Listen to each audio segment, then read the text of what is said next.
మిత్రులందరికీ నమస్కారం। ఈరోజు డిఎస్సి రిలేటెడ్గా వచ్చిన ప్రధాన దినపత్రికల్లో వచ్చిన వార్తల గురించి క్లారిటీగా చూద్దాం। మనకి మొదటి అప్డేట్ వచ్చేసరికి ఈనాడు న్యూస్ పేపర్లో మెయిన్ ఎడిషన్లో రావడం జరిగింది। మెగా డిఎస్సికి 3 లక్షలకు పైగా దరఖాస్తులు అంటూ ఈనాడు పేపర్లో మనకి పబ్లిష్ చేస్తున్నారు। మెగా డిఎస్సికి ఇప్పటి వరకు 3,03,527 మంది దరఖాస్తు చేసుకున్నట్లు పాఠశాల విద్యాశాఖ తెలిపింది। దరఖాస్తుల గడువు ఈ నెల 15తో ముగియనుందని, అభ్యర్థులు చివరి రోజు వరకు వేచి చూడకుండా దరఖాస్తు చేసుకోవాలని సోమవారం ఒక ప్రకటనలో సూచించింది। కూటమి ప్రభుత్వం గత నెల 20న మెగా డిఎస్సి నోటిఫికేషన్ విడుదల చేసిన విషయం తెలిసిందే అంటూ కూడా దీనిలో సింపుల్గా మనకు ఒక ఆర్టికల్ అయితే పబ్లిష్ చేశారు। మనకి నెక్స్ట్ అప్డేట్ వచ్చేసరికి ఆంధ్రప్రభ న్యూస్ పేపర్లో మెయిన్ ఎడిషన్లో రావడం జరిగింది। డిఎస్సి పరీక్షలకు దరఖాస్తులు వెలువ ఇప్పటి వరకు 4.77 లక్షల అప్లికేషన్ల నమోదు। అంటే ఇక్కడ ఎస్జిడి సెకండరీ గ్రేడ్ టీచర్ అదేవిధంగా స్కూల్ అసిస్టెంట్కి సంబంధించి కూడా ఒకే అభ్యర్థి డిఎడ్ బిఎడ్ చేస్తాడు కాబట్టి ఆ రకంగా కూడా కొన్ని అప్లికేషన్లు అయితే పెరుగుతాయి। మే 15తో ముగియనున్న దరఖాస్తుల ప్రక్రియ, అర్హత ఉంటే వెంటనే నమోదు చేసుకోవాలి, అధికారుల సూచన అంటూ కూడా మనకి ఇన్ఫర్మేషన్లో రావడం జరిగింది।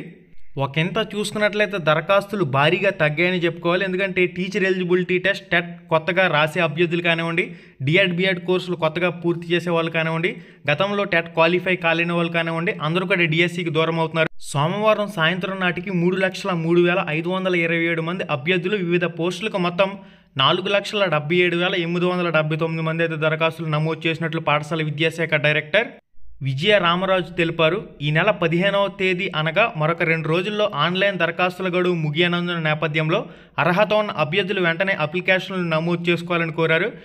పాఠశాల విద్యాశాఖ డైరెక్టర్ విజయ రామరాజు గారు ఈ విషయంపై కాదు మీరు స్పందించవలసింది, ఒకే జిల్లా ఒకే పేపర్లో పరీక్ష నిర్వహించాలని చెప్పేసి లక్షలాది మంది డిఎస్సి అభ్యర్థులు కోరుతున్నారు।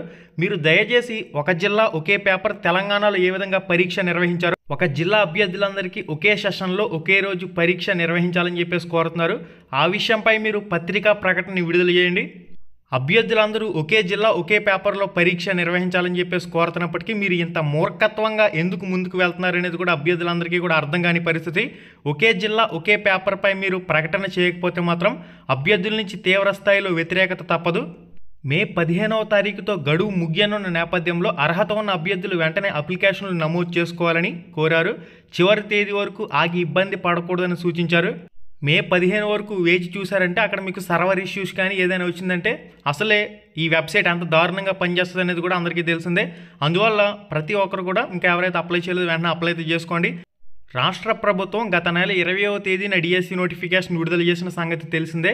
సుమారుగా 16,347 పోస్టుల భర్తీ చేయనున్నట్లు ప్రభుత్వం ప్రకటించింది।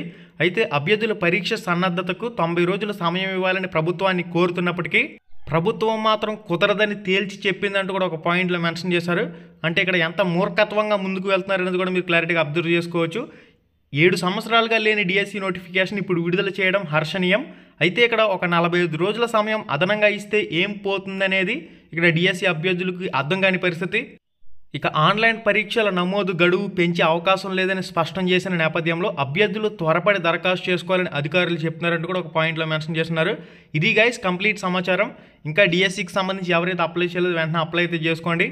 సిబిఎస్ఈ కానివ్వండి, సెంట్రల్ బోర్డు వాళ్ళకి సంబంధించి 10వ తరగతిలో ఫస్ట్ లాంగ్వేజ్ తెలుగు ఆప్షన్ పెట్టుకుంటే నా అప్లికేషన్ ముందుకు వెళ్తుంది కాబట్టి ముందు ఫస్ట్ లాంగ్వేజ్ తెలుగు ఆప్షన్ కింద పెట్టుకుని మీరు అప్లై అయితే చేసుకోండి, లేదంటే అప్లై చేసే అవకాశాన్ని కోల్పోతారు।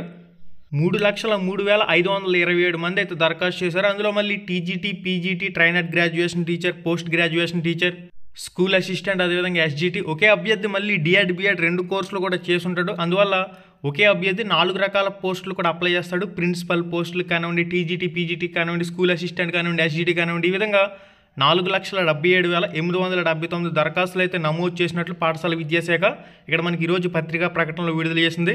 ఇక డిఎస్సి అభ్యర్థులు ముందు నుంచి కోరుతున్న అంశం ఒకే జిల్లా ఒకే పేపర్లో పరీక్ష నిర్వహణ అంశానికి సంబంధించి ప్రభుత్వం స్పందించకపోతే డిఎస్సి అభ్యర్థుల చేతిలో 2018లో ఏ విధంగా ప్రభుత్వం కంగు తిందో అదేవిధంగా కంగు తినే అవకాశాలు కూడా కనిపిస్తూ ఉన్నాయి।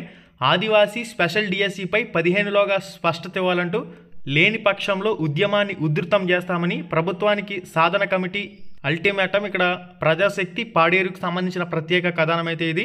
మెయిన్గా గిరిజన అభ్యర్థులకు సంబంధించి ఏవైతే పోస్టులు ఉన్నాయో వీళ్ళకి మాత్రమే రిజర్వేషన్ వచ్చే విధంగా చర్యలు చేపట్టాలని, జియో నంబర్ 3 పునరుద్ధరణపై అధ్యయనం చేయాలని అధికారులకు కూడా సీఎం ఆదేశాలు జారీ చేసినట్లు మనకి ఈరోజు ఈనాడు న్యూస్ పేపర్లో కూడా అప్డేట్ అయితే రావడం జరిగింది। దాని గురించి కూడా ఈ వీడియో ఎండింగ్లో క్లారిటీగా చూద్దాం।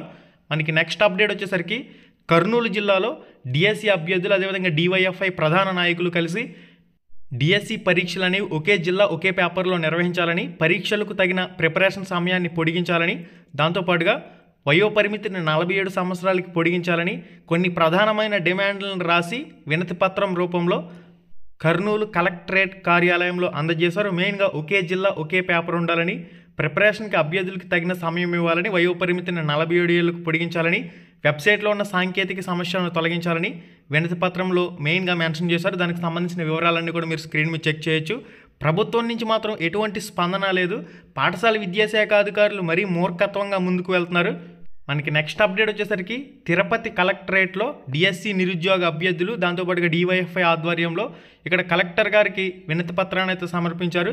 దీనిలో కూడా మెయిన్గా ప్రధానమైన డిమాండ్లు ఏదైతే మనం డిస్కస్ చేసామో ఒకే జిల్లా ఒకే పేపర్, పరీక్షలకు సంబంధించి మరొక 45 రోజుల సమయాన్ని పొడిగించాలని, దాంతోపాటుగా 47 సంవత్సరాల వయోపరిమితి పెంచాలని, డిఎస్సి సమస్యలపై తిరుపతి కలెక్టరేట్లో ఇక్కడ వినతి పత్రాన్ని అయితే సమర్పించారు. మనకి నెక్స్ట్ వచ్చేసరికి విజయనగరం జిల్లాలో డిఎస్సి అభ్యర్థులు అయితే ఒకే జిల్లా ఒకే పేపర్లో పరీక్ష నిర్వహించాలని మెయిన్గా ప్రధానమైన డిమాండ్లని వ్యక్తపరుస్తూ నిరసన కార్యక్రమాన్ని అయితే చేపట్టారు. అభ్యర్థుల అభ్యర్థనల్ని పట్టించుకోకుండా ప్రభుత్వం మరీ మూర్ఖత్వంగా ఎందుకు ముందుకు వెళ్తుందనేది, సమయాన్ని పొడిగిస్తే ప్రైవేటు పాఠశాలల్లో టీచర్లు కరువవుతారని, డిఎడ్ బిఎడ్ అభ్యర్థులందరూ కూడా ప్రిపరేషన్లో ఉండి ప్రైవేటు పాఠశాలని పక్కన పెడతారని, పెద్ద పెద్ద ప్రభుత్వ సంస్థలకే ప్రభుత్వం కొమ్ము కాస్తుంది తప్ప అభ్యర్థుల తరపున కనీసం ఆలోచన చేయడం లేదని అభ్యర్థులు గగ్గోలు పెడుతున్నారు. ఒకే జిల్లా ఒకే పేపర్ అదేవిధంగా ప్రిపరేషన్కి సంబంధించి మరొక 45 రోజుల సమయాన్ని అయితే అభ్యర్థులు కోరుతున్నారు. ఈ అంశంపై నిరసన కార్యక్రమాలు చేపడుతున్నప్పటికీ ప్రభుత్వం నుంచి మాత్రం ఎటువంటి ఉలుకు పలుకు కానీ స్పందన కానీ లేదు. ఇక నెక్స్ట్ స్థానిక గిరిజనులకి ఏజెన్సీ ఉద్యోగాలంటూ ఈరోజు ఈనాడు న్యూస్ పేపర్లో మనకి స్పెషల్ ఆర్టికల్ అయితే రావడం జరిగింది.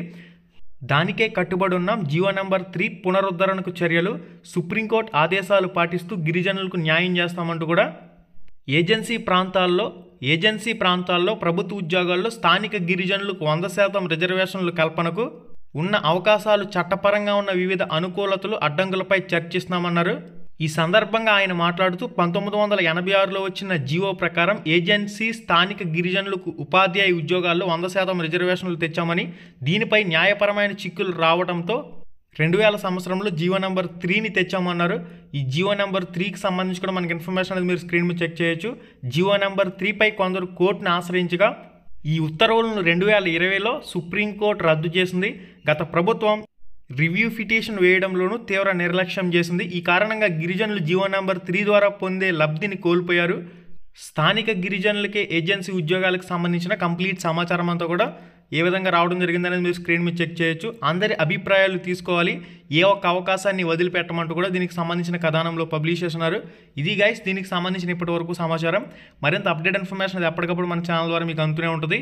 కనీసం ఒక జిల్లా ఒకే పేపర్, 13 జిల్లాలకి 13 పేపర్లలో సెపరేట్గా డిఎస్సి పరీక్షలు నిర్వహించాలని న్యాయబద్ధంగా అభ్యర్థులు కోరుతున్నప్పటికీ, తెలంగాణలో సాధ్యమైన అంశాన్ని ఆంధ్రప్రదేశ్లో కూడా సాధ్యం చేసి చూపించాలన్నప్పటికీ ప్రభుత్వాధికారులు మాత్రం మొండి వైఖరితో ఉన్నారు.